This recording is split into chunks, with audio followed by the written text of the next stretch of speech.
Good evening, everyone, and welcome back to All Blended Up. My name is Shantanell Linden, And I'm Johnathon Linden. and this is our 8th episode. So we thank you guys for rocking with us thus far and just supporting us in our endeavors. And so Root. here we are again tonight with our 8th episode. And what I wanted to discuss this go round, because we've touched on a lot of things like how we met, how our family was established, boundaries, identity, you know, what else? We talked about so many things on my journey, some of the things that I've had to journey on. So what we wanted to discuss today was our family dynamic and how to explain that to young children.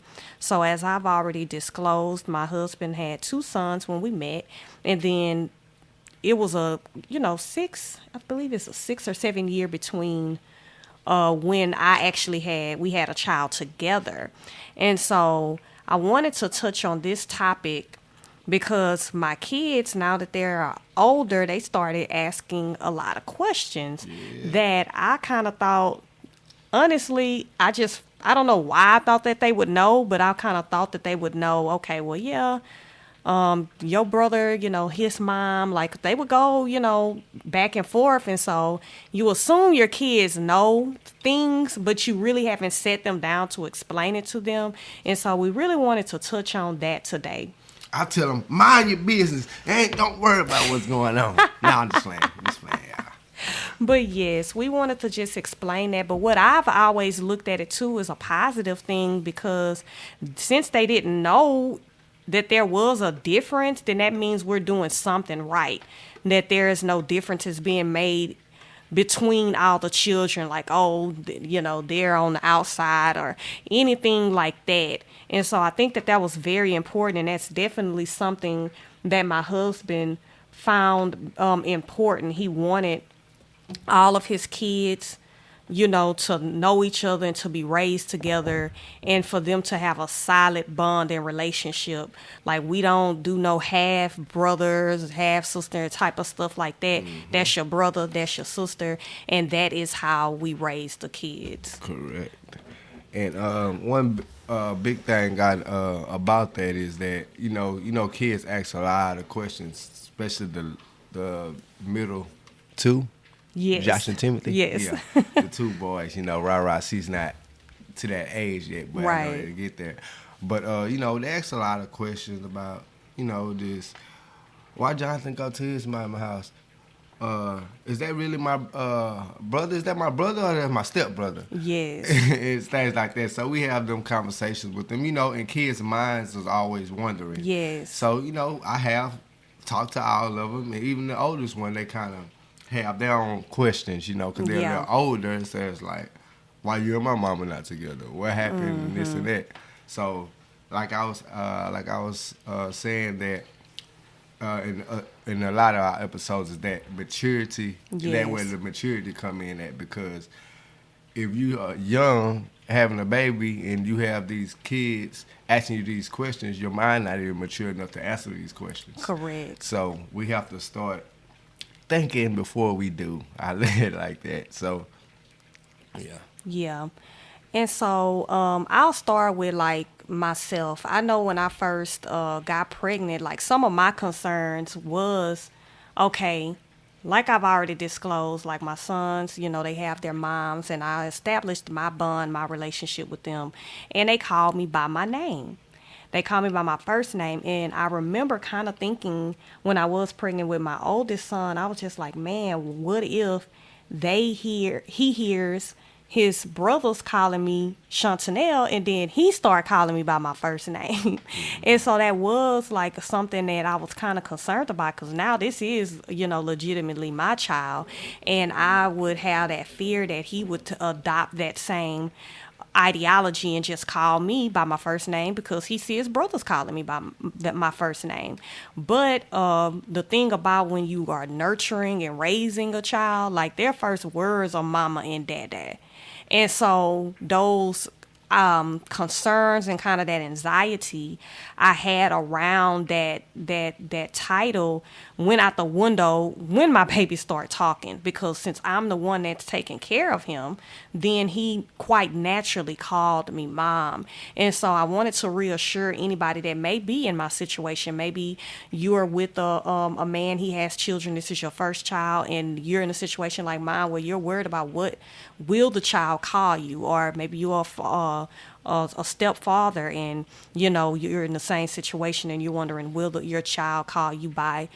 And I can reassure you and give you some peace of mind there that yes, man, these children will call you by that title. And that was a worry that I didn't really have to have, because succinctly, all three of them that I've had, it's not been. Now, my middle boy, sometimes he likes to play around and he'll try to call me by my name and I won't answer him. And then he'll be like, well, why Jonathan get to call you by your name? And I'm just like, because, and I have to. And so that's where those questions begin to come in. And you have to be able to be ready to respond and to answer those questions, because he quite naturally like, well, if you're his mom, then why is he calling you by your name? And that's when I explained, well, I'm his stepmom. And, he was in his mommy's tummy. And so that's when the whole subject came. So he wasn't in your stomach? And Trey wasn't in your stomach either? And I'm like, well, no, just, and man, it's so wild, like those type of topics, and the way the mind of a child just begins to race. And so it's like they would see their brothers leaving the house, going with somebody else. So they would say, okay, Dad, bye, Dad, Shantanell, I'm about to go, my mama outside, or whatever the case may be, and leave. But I think my kids, because they was at the age where they were so young, it wasn't registering where they were going. Yeah. And I, and I can't speak, and my husband, he'll have to speak to it, but I, in my mind, just assumed they understood what was going on until all the questions began to come. And so, babe, what's some of your perspective on that? Well, I seen this stuff, and I know Tim and Josh asked me, why I can't go to his mama's house. He come to my mama's house. So that was a big thing there. Yes. And I say, well, that's his mama. Yeah. You gotta stay with your mama. But he get to stay with my mama. Why can't he go stay with his mama? So it was funny, and at the beginning, I kind of played with them about the stuff a lot. I'd be like, okay, well, when he come back, ask him, can you go to his mama's house? Then you got to go ask his mama. He said, but if I ask his mama, then I got to ask, then when Trey go to his mama's house, I'm going to have to ask Trey mama too. How about she tell me no? And all that. So I kind of made it playful for a while. But as they got older and it started like, all right, now, Daddy, I just like you know how you tell your kids about Santa Claus and stuff. Yeah. Like, all right, now I'm getting older now. I know Santa Claus ain't come down this chimney. Right. So, it was fun and games until, like I say, like I'm gonna continue to say the maturity part. That we have to start having these conversations with these kids at a certain age, because the kids are maturing faster, as we everyone know that now. And also, we have different things that's happening, just like YouTube and stuff like this, and they seeing these things. Like, we can talk about this on this show, on our podcast, but they actually visualizing this on YouTube and stuff, because people, it's crazy how everyone is actually going through the same thing right now. Right. So when the kids, they're gonna have questions, and there's some questions that they're not mature enough to understand. Right. So it's ways you gotta let them know them type of things. Absolutely. And like my husband disclosed, like even explaining our dynamic, like when they'll say, well, is that my stepbrother? Is he my real brother? No, he's your brother. He's your real brother. And I do remember having that conversation with our oldest, Trey, like when he was little. So he was just like, well, he thought because his mother, because he has other siblings on his mother's side, of course. And so he was like, okay, well, those are my real siblings, like, or my full-blooded siblings. And the siblings over here are my half-siblings. And it was like, well, no. Because if you be technical, then all of them are half, because it's not the same mother and father. But I was having to explain, no, like, these are your brothers, because at the time I didn't have a daughter. These are your brothers because y'all share the same father. And it was like he was trying to wrap it around in his brain, because he like, okay, I get we got the same daddy, but my siblings with my mama, them my siblings, because we all were in her womb. And so it's really like, now, of course, he's 22 years old, so he know anatomy and all of those things, but it's really explaining things in a way where the child will understand, and understanding the level of maturity they were on. I don't really remember our second son having a lot of those questions, but the oldest one for sure. He, was trying to find his place, and then he's the oldest of all the kids, because he's the oldest on both sides. He's the oldest on his mom's side and on his dad's side. And so it was a lot of things that I'm sure that he had to navigate through in this journey with us. And we like to tell him, like, man, you was growing with us, because we were so young in bringing him up. And so it was a lot of things that he saw. And like, so when we're parenting the younger ones, it's just like, well, dang, y'all ain't do that with me. But because we have matured as parents, and we've seen some of the things that worked and what didn't work, and I think we talked about it before, all of these children are different, and so you can't try to do it like a one size fits all type of parenting. Exactly. Because all of these kids are different.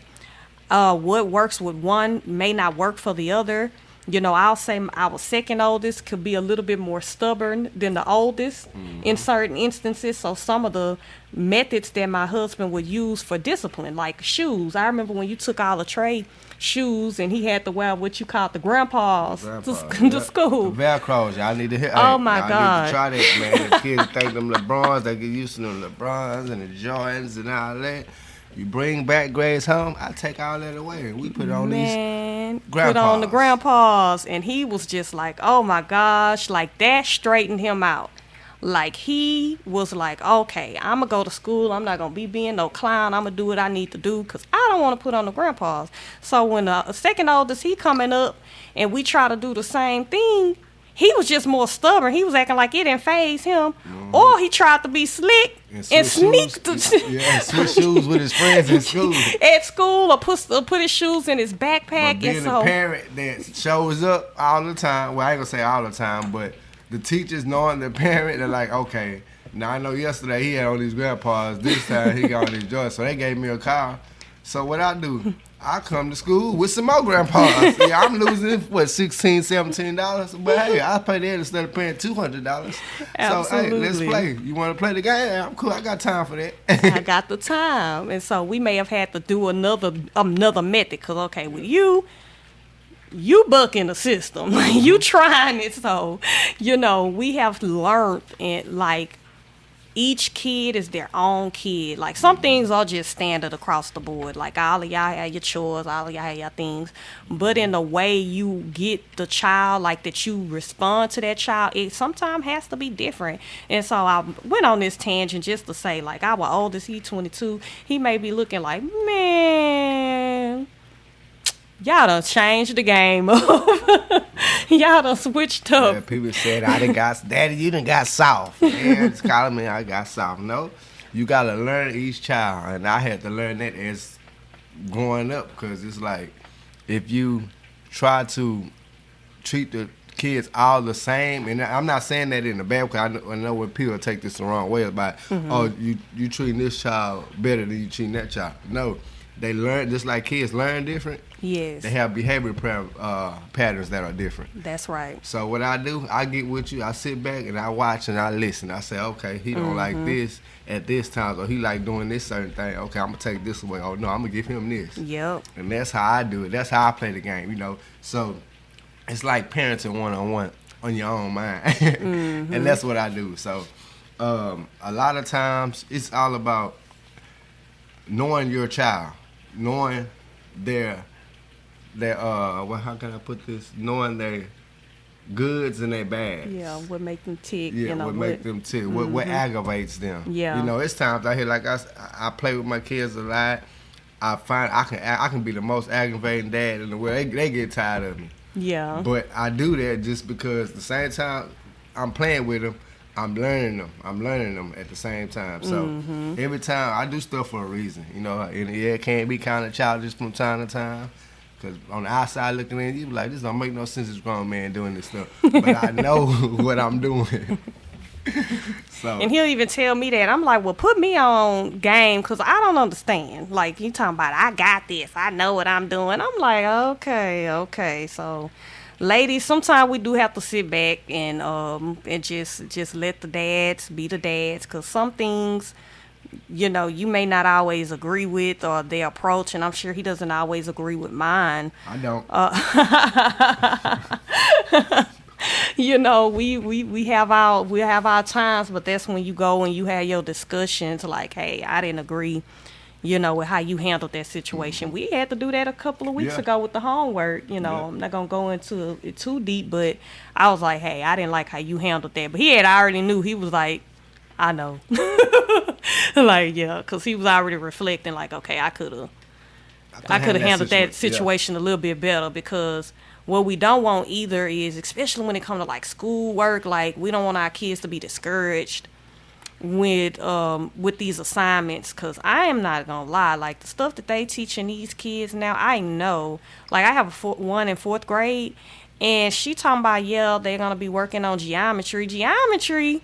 Right. Like I was doing geometry in high school, and I know it's like I guess they just introducing some concepts and ideas, but I'm like, man, y'all are taking these kids all the way advanced. Right. And so, you know, but yeah, we done kind of, so to segue back on our family dynamic, our kids did have a lot of questions.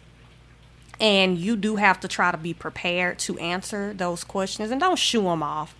Don't try to, and I think we talked about this, like the difference between maybe how we parented and how our parents parented. And, you know, I think it's best to try to be as honest as possible to the fullest capacity in accordance to the child's maturity, like my husband touched on.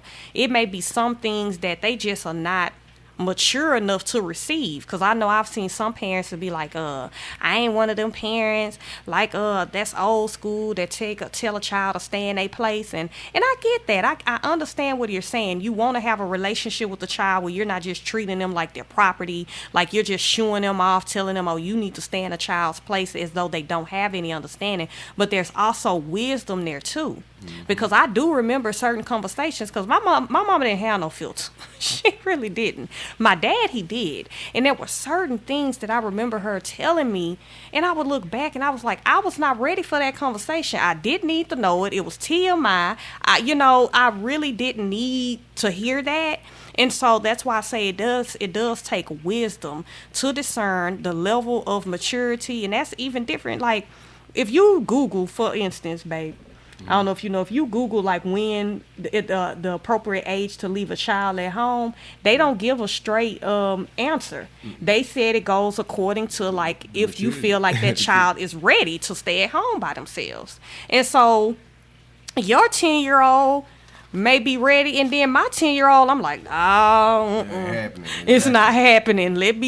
Come on, you think you responsible, but now I'm gonna come home and the house is and that's why you have in to disarray. Have these talks with these kids sometimes, and you gotta figure their maturity, because sometimes we think that, oh, my child, he got it, he this and that, and you also have to be okay with being wrong or not knowing the answer when that child asks you that, because like I say, maturity is a big thing. So once they ask us something, and as a parent, I had that times as a child asks you something and you don't know the answer, and the first thing you want to do is shoo them off. Don't worry about it, this and that. That's because you have to let that child know that I don't know the answer right now, but we'll talk about it later. And you got, it's different ways you can say that, because sometimes kids want to know right now. So you got to. It's all about having that relationship with your child and spending that time with them, because if you don't spend no time with them and they come with these questions and you like, what made you say that, who told you to say that, it's not there. These child been wanting to let you know this, but you never there, you're not there. So be okay to be wrong sometime, and be okay to not have them answers. And that's why we have the podcast. You can always email us, ask us questions, and hey, like I said, we know a lot of people. We network a lot, so if we don't know the answer, we'll tell you, hey, we don't know right now, but I'm gonna get this answer for you. Or That's right. Or we can have that question that you have for us to everyone else, and y'all can answer each other, because everyone can help everyone. That's right. Like, we're all living in a world, and I think we have kind of gotten so individualistic. That is one thing I can say about, I would say, the generation before us. They were more community based. Mm-hmm. I don't know where the disconnect happened to where we just kind of began to be lone rangers and kind of begin to be by them ourselves. And I know this is a totally different topic that we may could touch on, but now you see a lot of people that deal with social anxiety or mental illness and certain mental illness. Everybody's an introvert. I even say I'm an introvert, and I do know I am an introvert, but like some people, I feel like they just be saying they're an introvert as an excuse to be standoffish and rude to people, and you have to dig into why you're labeling yourself certain ways. Is it rooted in trauma? Like, was you always by yourself as a kid, so now you don't even know how to communicate with people? Because introverts, that don't mean that they don't like to talk. Because I know if I get in a good conversation, I'm chatty. Mm-hmm. My daddy be like, oh, yo, used to tell us, like, y'all mouths run like water. But I have my moments where I just like to decompress by myself. Mm-hmm. I just have to step away from everybody and decompress. That's how I build my energy back up. Where an extrovert, they build their energy around people. They might not, like my husband, he like to be on the go. He like to be around people. He the life of the party. Like, we are total opposites. Yeah, you know, like total opposites. Like, but look. By you just saying introvert, right? Mm-hmm. So, is it a certain time you can be an introvert? Like, is it a certain age? I'm just saying, because I'm speaking on, like, since we talking about the kid dynamic. So say I have one. Well, I'm gonna say my next oldest. He like being in this room by himself, not talking and this and that. But when he outside the house, he just like he just. That's the thing. So that's the thing. Is it a certain age that you can be an introvert? No, his personality is in. His personality is an introvert. Like, but he still. That don't mean he don't still like to go out and have a good time and stuff like that. But then when he ready to come back to the house, he ready to go back to the house so he can decompress. And just stay in his room. But what about us? I'm trying to talk to you, homie. What's up? Well, you know, that come with just being a teenager. Now you want to be introvert when I talk to you. Now you quiet. No, that just come with being a teenager. I watch you out there hooping and doing all that stuff, and now you don't want to say nothing to me. Nah.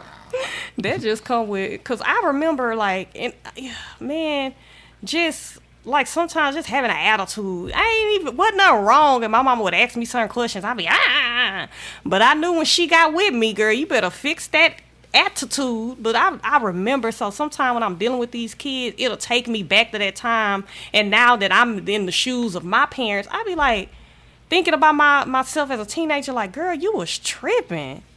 Like, you was really tripping. Like, you ain't have no reason to have an attitude, but you just had an attitude like you don't want your parents to say nothing to you, and so you deal with that with your kids. And so that's why Rara do that. Why she do what? I have a little attitude sometimes. She just wanna. She's a toddler. It don't matter. The apple don't fall far from the tree. Don't say if she do something later on in life. Oh yeah, then you get that from your mama. No, she getting whatever she get right now. She looking at you. Y'all heard that, huh? Yep. Come on. Whatever. He's just talking right now, just a rambling talk. But long story short, what we're trying to get at is talk to your kids, explain things. I know for us, growing up, there may have not always been a distinction or a room to question. Like I said, I could ask my mom questions or whatnot. My dad, he just was, y'all just talking, you know, because it was 3 girls, 1 boy, so he just felt like us girls just talked too much. Like, I was like, Dad, what are you talking about? So just leave that room to establish that door of conversation, or and be open to conversation, I should say, with your kids, especially when you're dealing with a blended family. Because I was surprised, and then when I really sat down and talked about it, it's like, well, Shantanell, you haven't explained the who's who. to them. You haven't explained, well, I'm Jonathan's stepmom, or I'm Trayvion's stepmom. I birthed you three. Like, I hadn't had that conversation with them, and I just assumed that they knew. But when they began to ask the questions and I could have those conversations with them, that's when I knew, okay, well, now I do need to go into and explain. And I was thankful that and that's why my husband said be open enough so your kids can come and ask you questions, because what if I was always just snappy with them and then they just confused. They don't know what's going on. Mm-hmm. And they're not going to me. They're going to somebody else. They're going to their little friends and asking them, well, do you have a stepbrother? Because I got 2 stepbrothers. No, that's your brother. You don't have a stepbrother, and even if that is your situation, like, say, because I came in with no kids, my husband came in with 2, but you may be in a relationship where maybe you do have a child already and both parties have a kid. And so now those kids are stepbrother and sister. Mm-hmm. And that's the thing on paper. So now it's up to you to make them both feel like they like true siblings, because I would still want to raise them as siblings. Even though, like, biologically they are step brother and sisters, I would want to raise them as children and want them to treat each other as children. But you gotta have them understand that that's the situation, because down the line, that's just like when people are raised in foster homes and stuff. They raised as toddlers or whatever. They thinking these people are their real parents, and when they get older, they don't learn until sometimes some kids high school. Yeah. This whole time they didn't know this wasn't their real parents. Now they're searching and having these nervous breakdowns or being stressed because, like, wow, I thought, where's my daddy or where's my mom? Mm-hmm. So that's the part of having. As soon as you feel that the child is old enough or know enough to let them know, you should have that talk and about them coming to you, because a lot of kids going to come to you because they heard something from the outside and they were like, oh, should I go back to my mom, or they comfortable to go back to their mom or their dad at home.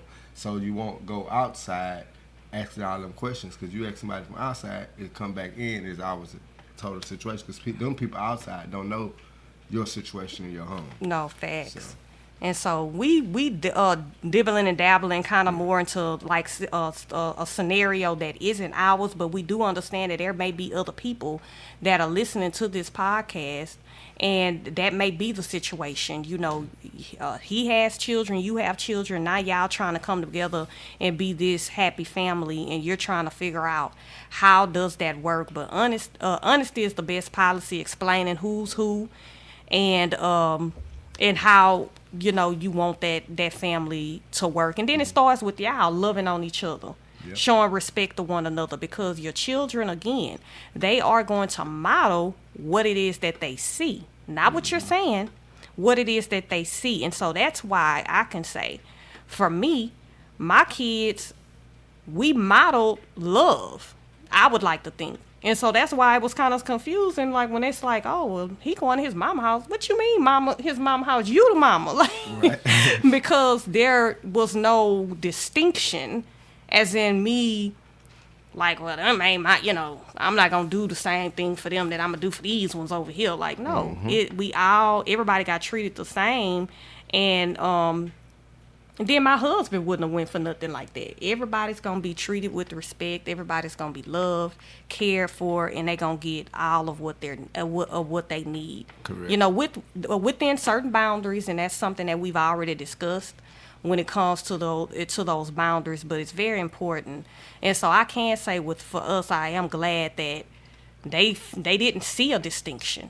The older boys, of course, they knew, because they know what it is. They know they're going to their mama's house. They know, I was not biologically their mother. They were old enough to understand the dynamics of how our family was established. And so we just wanted to bring present this to y'all today.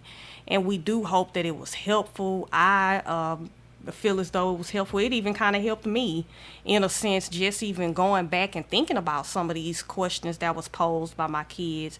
Their different personalities. I got one, he not taking no for an answer. Like, you gonna answer him. Mm-hmm. So, and he gonna ask you over and over. So, You not his mama. What you mean he going to his mama house? So, and then I'm like, okay. He trying to get to the bottom of the situation. And so we thank y'all again for tuning in, man. We thank y'all for y'all support. Running the numbers up, our viewers, our views, our listeners. We are so grateful, and we're just going to continue to come on. I just want to say again, we're on every Thursday at 7 p.m. Check your phones. Those who have their phones set up to alert them when we drop, we'll be dropping. Tell your every friends, Thursday. Tell your mothers, tell your oldest children. Share it. Just share some posts. Just show some support. Yes. If it's more just, all we asking this a share. Let them know. Say these young people know what they're talking about. Or if they don't know what they're talking about, we want to hear something back. Absolutely. We are on Spotify, Apple Podcasts, Podcast Index, iHeartRadio, and Amazon Music. You can also go to our site, www.allblendedup.buzzsprout.com. You can watch episodes directly from the site, or those streaming services, Spotify, Apple Podcasts, all of those, you can also access them from the website. You just go up and click on the little icon, and there we go. Like, run it up, guys. We want to continue to drop content. We have plenty more episodes to go. We just have a wealth of knowledge that we want to pour out. That way others will have support, and they'll be able to have something that I feel like I didn't have when I was trying to figure out this parenting and step parenting, and then having my own kids and step parenting, and just so many different things. And so we truly, truly want to be a resource to those that may feel as though they need somebody that understands the situation that they're in as well. And so we thank y'all again. Until next time. I'm Jonathan Linden. And I'm Shantanell Linden. With All Blended Up. Bye-bye.